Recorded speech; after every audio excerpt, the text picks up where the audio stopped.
American artist Jean Mitchell Basquiat created an untitled painting in 1982. Last year, that painting was auctioned off for $110.5 million. Can you imagine coming into such a fortune? However, skill alone is not what created all this fortune and fame. A large percentage of this came from the tools that were used, particularly the paintbrushes. Now, as an artist myself, I have used both quality and cheap paintbrushes, and there is a tremendous difference in the quality of work I'm able to produce, even though my skill level has not changed at all.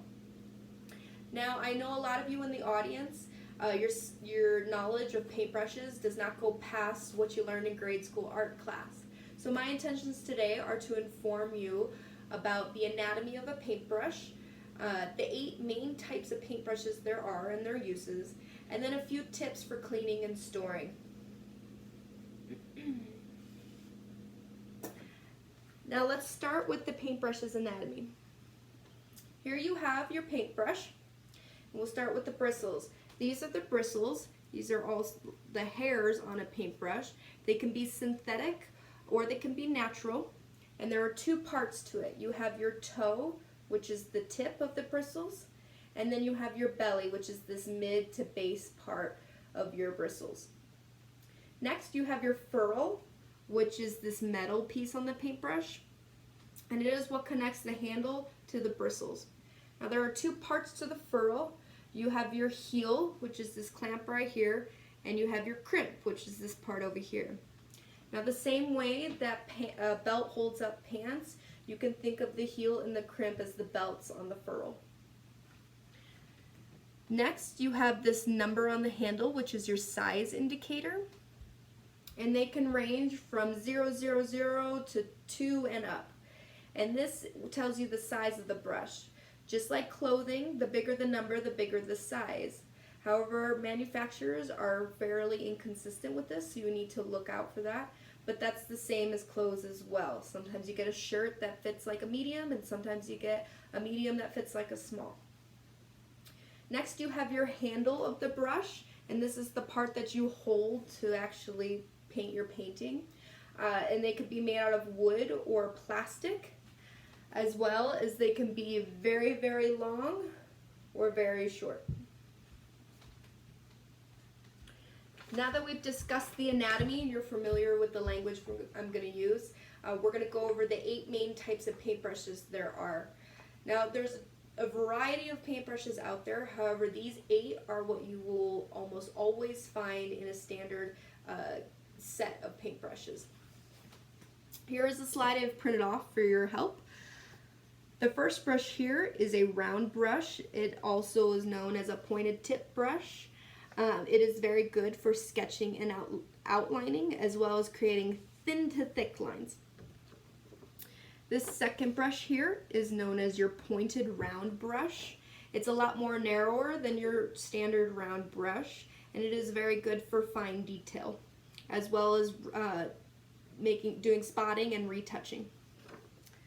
Your third brush here is known as your flat brush. It is square in shape, and it has medium to long bristles, and it is good for bold strokes, as well as you can turn it on your edge for fine lines. Your fourth brush here is called a bright brush, and as you can notice, the belly of it is thicker than its toe because it's got angled bristles at the tip. This here is good for heavy, thick strokes. Your fifth brush is the filbert brush. It is a flat brush with an oval shape, and this is good for blending as well as creating soft edges such as flower petals. A lot of people like this one because it's a combination of the flat as well as the round brush style. Your sixth brush here is your angular flat brush, and as noticed on its toe, the bristles go at an angle. This is good for filling in very small areas as well as corners. Your seventh brush is a fan brush, and its bristles are shaped out like a fan. This is good for blending as well as texture work like clouds or tree leaves. And you can remember this one by thinking about Bob Ross and his happy trees. And then your last brush is your detailed round brush. And as you can notice, in comparison to all the other brushes, it is a lot smaller and skinnier, and it is used for very, very fine detail work. Now that we've gone over the 8 different types of paintbrushes, I'd like to go over 4 tips that will help you clean and store your brush for future use. Because what good is all of this knowledge if your brush can't live to see its next painting? The first thing I'd like to discuss is that you never want to let the paint dry on your paintbrush. This is the same concept as, say, a stain on your shirt. If you let that stain sit, it is impossible to get it off. The same as with the dried paint. You can chip it off, but it will never come off completely. Number 2, never let the paint near the furrow.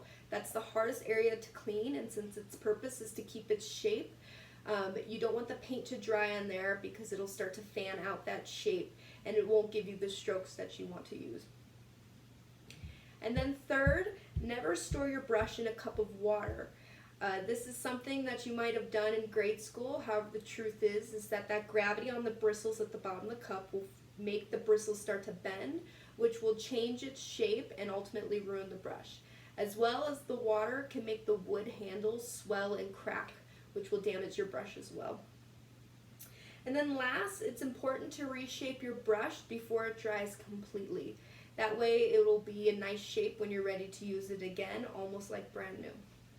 And now I will demonstrate for you. Here you have a brush that has been used. It's kind of fanned out. Now say you've cleaned it in the water.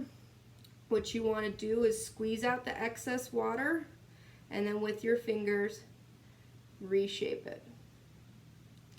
Now it is nicely pointed and ready for use for your next painting.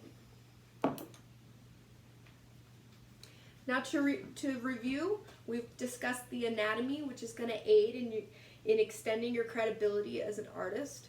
We've also gone over the 8 different types of paintbrushes there are, which will make it so that you can properly choose the right brush to get the right stroke and the correct look that you want to achieve your masterpiece.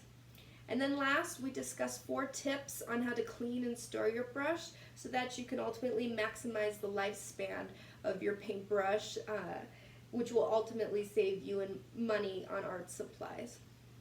Now, like Basquiat, it can make all the difference in the world what will make and break your masterpiece. And you too could have the ability to come into a large fortune just by creating a painting and even get rid of those student loans.